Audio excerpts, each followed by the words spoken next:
শুধু যে ক্রিকেট বা ফুটবল তা না, এর পাশাপাশি অন্য খেলাগুলোকেও আমরা সামনে এগিয়ে নিতে চাই এবং এর জন্য সরকারি বেসরকারি পৃষ্ঠপোষকতা, সরকারি পৃষ্ঠপোষকতা আপনারা দেখছেন আমরা এই কাজটি শুরু করেছি। আমরা আশা করব বেসরকারি যে প্রতিষ্ঠানগুলো আছেন তারাও সরকারের পাশাপাশি এগিয়ে আসবেন আমাদের খেলোয়াড়দেরকে বিশ্বের দরবারে তুলে ধরার জন্য। সম্প্রতি সাফ নারী ফুটবল যে গেমস, এটার মধ্যে প্রথমবারের মতন বাংলাদেশ চ্যাম্পিয়ন হয়েছে।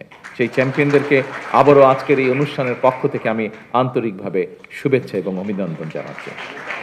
যুক্তরাষ্ট্রের এক নম্বর জিম চেইন গোল্ড জিম এখন আবারও বাংলাদেশে।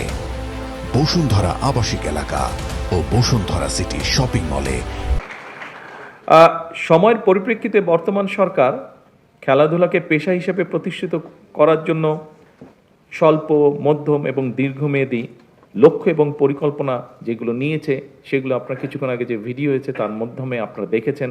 আমাদের বিভিন্ন বক্তা যে বক্তব্য রেখেছেন তার মাধ্যমে আপনারা জানতে পেরেছেন। পর্যায়ক্রমিকভাবে এগুলো আমরা ইনশাল্লাহ বাস্তবায়ন করব।